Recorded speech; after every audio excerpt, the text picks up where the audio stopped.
Hey, what's up, guys? It's me, Doc from SampleKings.com, and I want to talk about VST plugins and VST instruments. There are a lot of them. It's getting crazy. Billions might be. I don't even know. And a lot of problems are some of these VSTs aren't that good, but they're good enough for maybe one thing they might do or another thing they might do. Then some guy comes on, he says, well, look, I've got some free VSTs for you. Like if you go into YouTube, it's like nuts. I'll say free VST plugins. It's right there. Wow. I come to here, it compiles a list. It's 60 free VST. Let's try something else. I want 20 free VSTs. I'll press this in and I get 20 VSTs. It's totally nuts how many. And the problem here is that there are so many people download them according to what someone says. One guy might use it a little bit on one thing. He's trying to convince you, of course, to buy it. I have no idea whether he's getting paid.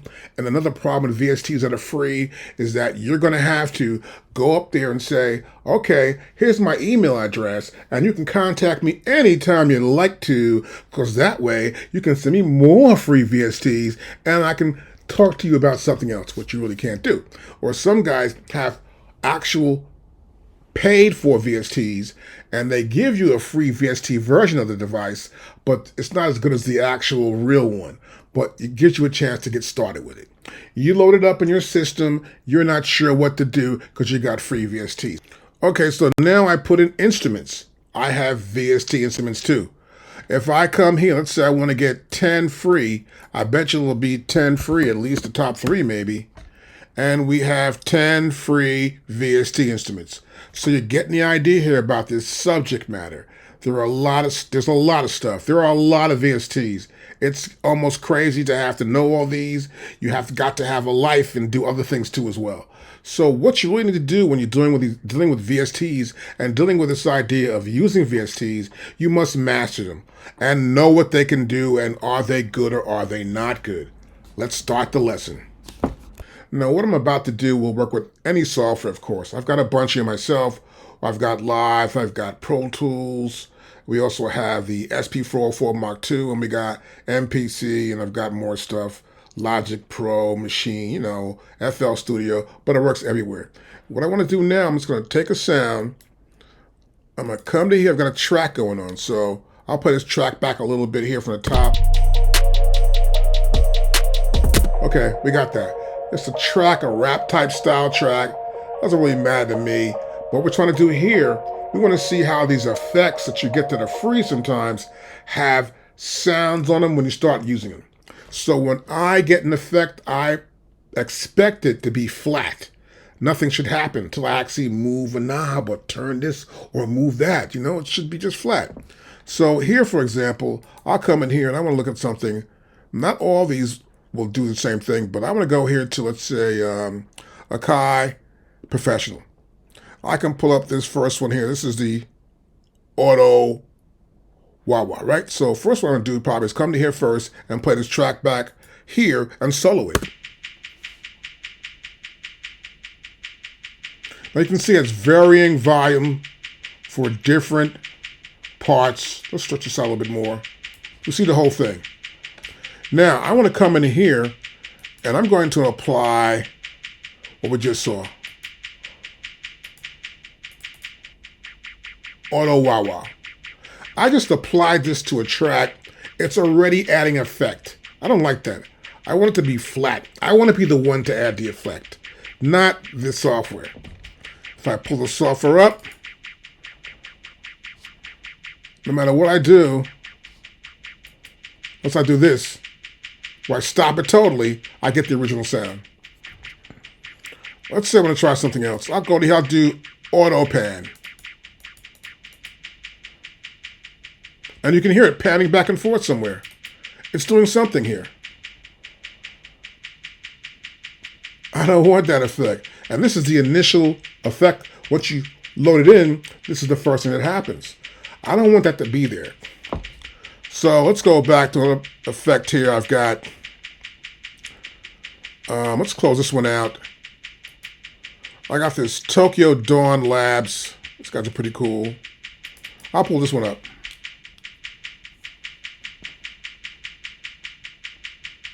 Let's open it up. I just see this here. I hear nothing happening to that effect. I'll turn this off actually. Nothing. It's the same sound I had before. And now I'll apply the effect or apply this plugin.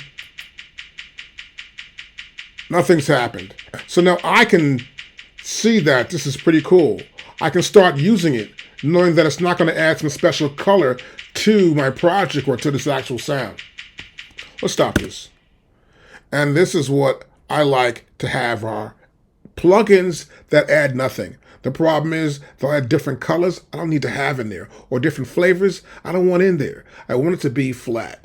And this is why I try to find a very good plugin. Let's go deeper. Now I want to check how many plugins I got, stuff like that. I'll come to here. I'm going to open up this. I'm on a Mac, so please forgive me if you're not on the Mac. Okay, here we are. I'm going to go to audio.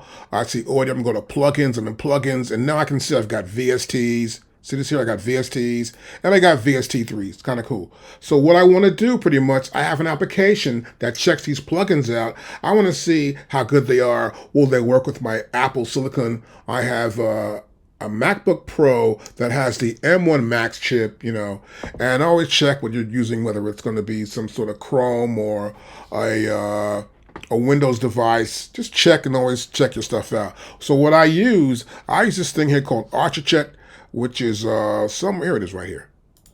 ArcherCheck right there. And this will check out my plugins. So I'll come here, for example, I know there's a plugin in there, right? So I'm going to say, okay, recents, I got recents I checked out already. So I'll open it just to make sure. You'll see how I do this. I got a bunch of VSTs here, and I may want to look at that one I saw before earlier, which is where here. I'll pull down first. I got a lot of plugins, so as you can see, I'm like you too, but I got some plugins I've checked out already. This one I've got here. This is the one that was that Tokyo system, Tokyo Dawn something, and you'll see it right here. You'll see it's ready for Apple Silicon. These check marks mean that it's already been optimized for Apple Silicon. It says here, of course, it'll do 64-bit Intel. If I had 64-bit Intel, but I've got Apple Silicon, so it knows that. Not quarantined, so it's not quarantined in one space. You can't use it, right? And then it's valid signatures. This is validated to be right. And then it's notarized. So this is not a bogus copy made by someone that's bootleg, right? It's a real copy. And everything is right here on this device for this actual VST, excuse me. I come back to here. I may want to see guitar rig, right? Here's guitar rig right there. I'll go to here, I'll press open, and let's open something else up. And I want to look at, let's see, we said guitar rig right here, VST. And it tells me this is not ready for Apple Silicon. And this is from the guys that make machine Native Instruments, okay? So I'll notice that this is not ready for that. Also says not quarantined as well. They can't see a valid signature. It's not notarized, okay? This app has no support for Apple Silicon. It'll explain that to me. I want to know this stuff when I get a free VST. I want to make sure it's actually in front of me. And this is why I use that particular app.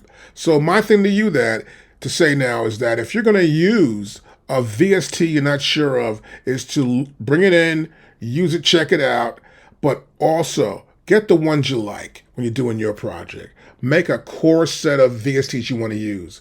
Know how all these parameters work, and then apply it how you want to apply it to your project. This is important, because you don't want to pull a VST that adds a different flavor, because when you start with it, it's already got something going on in it.